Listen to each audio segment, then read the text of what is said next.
तो चलिए शुरू करते हैं। আল্লাহ এই আবুল এই যে বাউল ফাউল এই বিএনপি এর যদি না বুঝে পক্ষ নেয় আল্লাহ তাদেরকে হেদায়েতের পথ দেখাও। বিএনপির জন্য এই বাউল ফাউলদের পক্ষটা না নেয় আল্লাহ। কোটি কোটি মানুষ বিএনপিকে সমর্থন করে, কিন্তু এই দুই সাইডে বাউল ফাউলের ভোট আর তৌহিদি জনতার ভোট এক পাল্লায় করা যায় না রে বা। এই বাউল যে ধরনের ফাউল করেছে আমি মনে করি তার যদি শাস্তি হয় তাহলে ভবিষ্যতে আর কেউ এই ধরনের কটূক্তি করার দুঃসাহস করবে না। পরে আবুল সরকারের পক্ষ হইয়া আমরা তওবা করে ক্ষমা চাচ্ছি দেশবাসীর কাছে এবং আল্লাহর কাছে ক্ষমা চেয়েছি, যেহেতু আল্লাহকে নিয়ে কটূক্তি করেছেন। কটূক্তি বলতে দুইটা ভাষা তার খারাপ ছিল, সেই ভাষার জন্য আমরা আজকেও ক্ষমা চাই। যারা বাউল শিল্পীরা আছেন প্লিজ আপনারা গান করেন, কিন্তু আপনারা এমন কিছু করবেন না যেটার জন্য পুরো শিল্পী সমাজ লজ্জিত হয়। আপনাদের লজ্জার দায় কিন্তু আমরা নিব না। প্রভুকে নিয়ে টানাটানি করেন না প্লিজ। এটা আমাদের হৃদয়ে লাগে, বুকে আঘাত লাগে, এটা কেউ সহ্য করবে না। মা বাবার গালি সহ্য করা যায় না, সৃষ্টিকর্তাকে নিয়ে কিছু বললে তো তার বান্দারা চুপ থাকবে না। আপনাকে এতটুকু পারমিশন কেউ দেয়নি।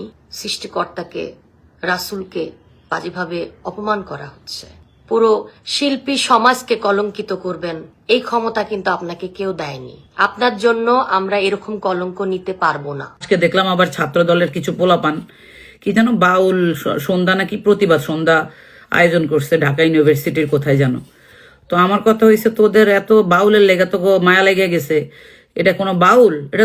এটা তো বাই পারপাস ইন্টেনশনালি এই লোককে দিয়ে কথাগুলো বলাইছে। একজন বাউল গান শিল্পী কখনো ইসলামের বিরুদ্ধে, প্রফেটের বিরুদ্ধে বা কোনো ধর্মের বিরুদ্ধে কথা বলে? এটা কি বাউল শিল্পী?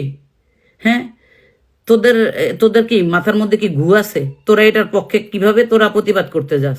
আগে তো ওই লোকটাকে আইন শৃঙ্খলা বাহিনীর আওতায় আইনা তারে ভালো মতন উত্তম মধ্যম দিয়া বের করা উচিত, কাদের পারপাস সার্ভ করার জন্য সেই কথাগুলো বলছে। তোরা একেবারে খুব কি জানি মানব দরদি হয়ে গেছিস না? ছাত্র দলের বানাইছ একটা মাদক দ্রব্যের ফ্যাক্টরি, সমস্ত বুইরা দামরা খাটাসগুলা এসে ছাত্র দলের নেতৃত্ব দিতেছে।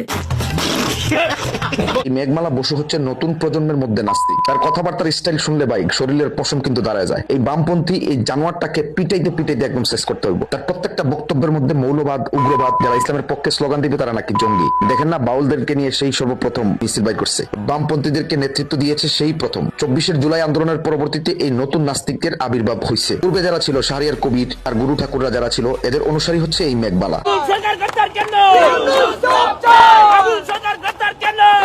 সুতরাং সে যদি দ্বিতীয়বার ইসলাম বিদ্বেষী কোন ধরনের বক্তব্য দেয়, আলেমদেরকে মৌলবাদ বলে আখ্যায়িত করে, সালারে পিটায় একদম হাড্ডি গুড্ডি জোরে যারা ছড়াই দিতে হইব। সঠিক বলেছেন। হচ্ছিল যে বিনিয়ামিন মোল্লা, আবির এরা যে দেশের জন্য কষ্ট করছে, কিন্তু এরা ভোট পাবে না। মানে ক্যান্টিনে খাবার খাওয়ায়, হোটেল নিয়ে খাবার খাওয়ায়, ফিল্টারে পানি খাওয়ায়, এগুলো করে দিয়ে কেউ একজন ভোট নিয়ে যাবে। আমার ধীরে ধীরে দজ্জাল হিসেবে আবির্ভাব হয়েছে। এরে আমতারিকা ডপ মারানির ফুলা, তুই জীবনে আর মানুষ হইতি না।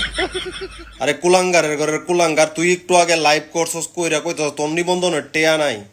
আমরা বুঝি জামাতি ইসলামে দুজি, তোরা আজকে কয় যে তোরা আমি কিছু টেয়া দেই, তারপর কুত্তার মতো গেউ গেউ গানি বন্ধ কর। তুই আজকে জামাতের আব্বা ডাকবি।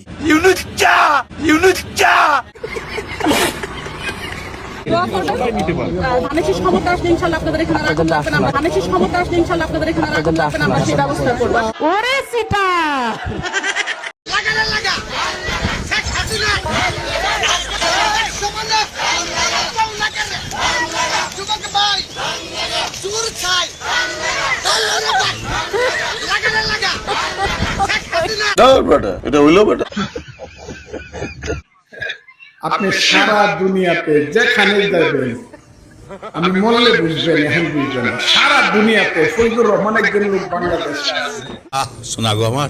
আজকে এই ফজলু সাহেব বলছে যদি আমাকে ভোট না দেওয়া হয়, জামাতকে ভোট দেওয়া হয়, তাহলে আমার ডেড বডি পাবে।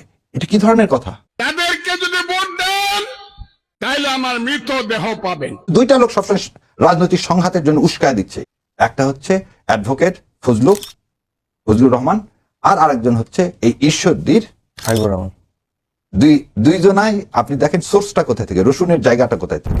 এই দুইজন বিএনপি কে ওন করে না, এটা বিএনপির মধ্যে থেকেই দেশকে ইনস্টেবিলাইজ করার জন্য। এবং তাকে একজনকে তো সাসপেন্ড করা হয়েছিল। আমার কাছে, আমি ব্যক্তি একজন এদেশের মানুষ হিসাবে দাবি করি, এই দুইজনকে এই বিএনপি থেকে আসলে দূরে সরে রাখা উচিত। এমপি যারা করি আমাদেরকে চাঁদাবাজ বলা হয়, চাঁদা নিয়ে আমরা কার কাছ থেকে নিয়ে? জামাতের কাছ থেকে চাঁদা নিয়ে আমরা শিবির ইয়ানত যদি দেয়, শিবির করে জামাত করে, সেটা যদি অপরাধ না হয়, আমার বিএনপি সমর্থিত একটা ব্যবসায়ী আমাকে সহায়তা করবে, এটা চাঁদাবাজি হবে কেন?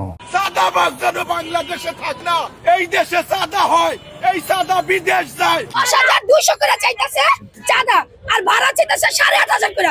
টাকা কি গাছে ধরে? বিএনপির যারা চাইছে তাদের ছবিও দিব। আমার বাড়ির পাশে বিএনপি থাকে, আমার দৈরা কইছে 5000 টাকা দিতাম।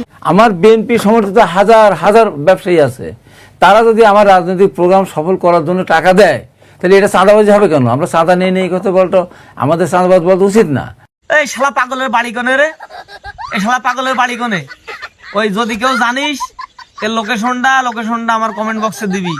আমার বাড়ি ওই যে বিদেশে একটা কুকুর আছে, মদ্দা কুকুর, নিয়ে যেয়ে আমি পিছন মারাবো। এই জামাতের ওইটা ঢেকে দাও,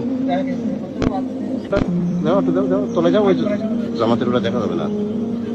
আজকে ইসলাম ধর্মের সবচেয়ে বড় শত্রু হচ্ছে জামাত ইসলাম। আমি গণভোট দেবো পার্লামেন্টে এই স্বাধীনতা বিরোধী শক্তিদেরকে রাজনৈতিকভাবে নিষিদ্ধ করা হোক। এটা একেবারেই ভণ্ড। আমি বলছি ধর্মকে ব্যবহার করে তারা ক্ষমতায় যেতে চায়, হবে। আরে হারুন্যা মন্দির ফুট অসল মাল চিনুস নি, অসল মাল, অসল টেয়া, অসল পয়সা চিনুস নি, যেগুলা সরকারে ব্যান করে দেয় এটার অসল মাল। 24-এর পরে তোরা এই দেশের লাগে অসল মাল হয়ে গেছস। তোদের মতো মহিলা আবর্জনা যেগুলা আছে, এগুলা স্বৈরশাসকের সাথে বুড়িগঙ্গায় লাইটতে ফেলাই দিছে জনগণে। মন্দির ফুটাই ধর্মের ভাষায় আমাদেরকে বলে তারা সবসময় টুপি পরি। আমরা সবাই রাসূলুল্লাহ সাল্লাল্লাহু আলাইহি ইসলামের মদিনা ইসলামে বিশ্বাস করি। যত ফিরকা ফিতনা আছে এগুলোর অবসান চাই। আর যারা নির্বাচন আসলে শুধু টুপি পরে, রাষ্ট্র গণতান্ত্রিকভাবে চলুক সেজন্য সহযোগিতা করতে চায় না, আওয়াজ নাই, হেরা আবার জাতীয় ইমাম হয়ে গেছে। আপনাদের ভাষায় বলি, আমাদের ইমাম, জাতীয় ইমাম জনাব তারেক রহমান দামাত বারাকাতুহু, তখন আবার ওই আলেমদের পক্ষ থেকে ভুয়া ভুয়া স্লোগান উঠছে।